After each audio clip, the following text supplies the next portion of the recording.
Superman Red Son is a DC animated movie. It's based on my favourite Superman story, which is also an Elseworld story, Superman Red Son.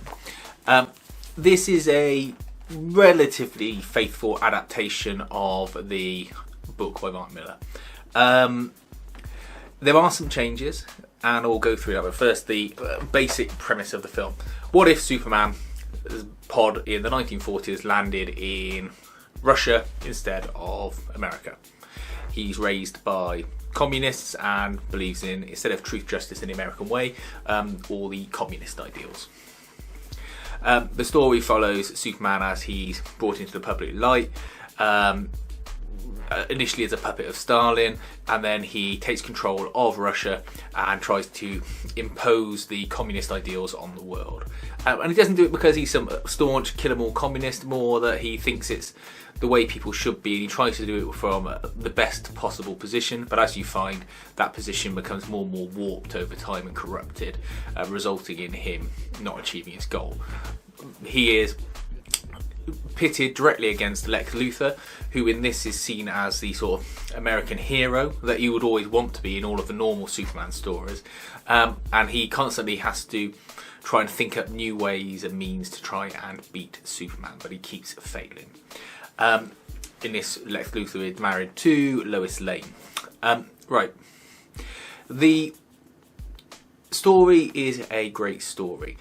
It's not the longest book in the world, and the film covers all of the main themes and topics that are in the book. But I don't think it fails in that part at all. It demonstrates Lex Luthor's rivalry with him, and altogether it ticks all the relevant boxes. It looks good as far as the animation goes for DC animated movies. It's not got that sort of constant fuzziness to some of them that I've seen, which I just absolutely hate. And you know, you get across the main points, and it's an enjoyable, exciting film. What it lacks, though, are my two favourite parts from the book, and I was hoping they wouldn't skip them. One is Hal Jordan's origin. In this, Hal Jordan's introduced, and he captains the Green Lantern Corps. That are, you know, a load of Green Lanterns, because Lex Luthor's adapted the Green Lantern technology to attack Superman with, and created like lots of Green Lanterns, but they don't show his origin. And in the book, it's only, I think, a page and a half, and it shows that he was in the war, he was a prisoner, and he's got such strong willpower because he was a POW, and in his mind every day he built a POW camp and at a prison, and then he did it brick by brick, metre by metre, inch by inch in his head. And then when he was finished, he imagined that he was gunning and killing all of the guards before he got rescued. I don't know, I just like it. The way it's told in the book, and it would have been a very simple little insert of animation to put in there, and I just think it would have been better. The other favourite part that they stop short of doing is the very ending. At the end of the book, you see Lex Luthor so victorious, celebrating his victory, and you see that Superman isn't dead because everyone thinks he died saving the world, and he's in the crowd dressed in his Clark Kent outfit, and then he disappears after Lois Lane catches his eye. In the book, it goes on to explain that Lex Luthor continued to improve society, improve mankind, and that it showed how government changed and people's beliefs and ideologies changed, and this is like distant future, and how the name of Lex Luthor changed, and the Luthor name changed, and it got shortened from Luthor to L.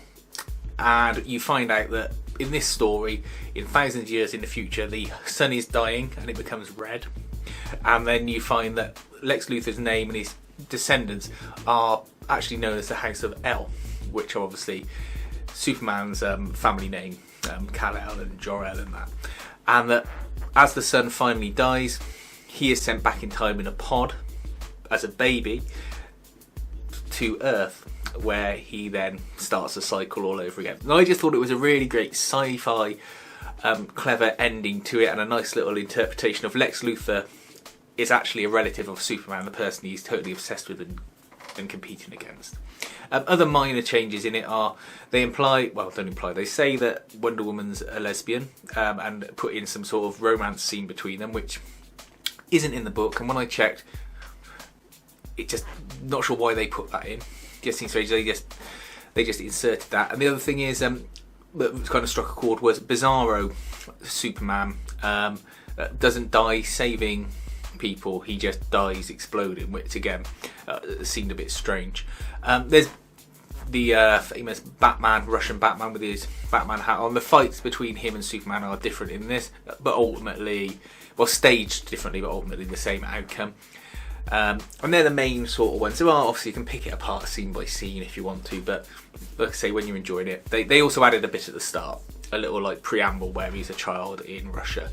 But again, I quite enjoyed that, and I think it probably helped the narrative of the film. Though if it was a matter of they could only have so many minutes of animation, I'd rather they had taken it and put it in the Hal Jordan origin and the ending, as I said. Otherwise, I think it's definitely worth catching if you can. I think it's a good adaptation, better than Hush, that's for sure. And if you've got your own comments on it, or there's some other changes in it that were pretty significant that you think I've missed, please let me know in the comments below, because I say it is my favourite story and I'd be interested for anyone's views on it. Please feel free to like and subscribe, and thanks for watching.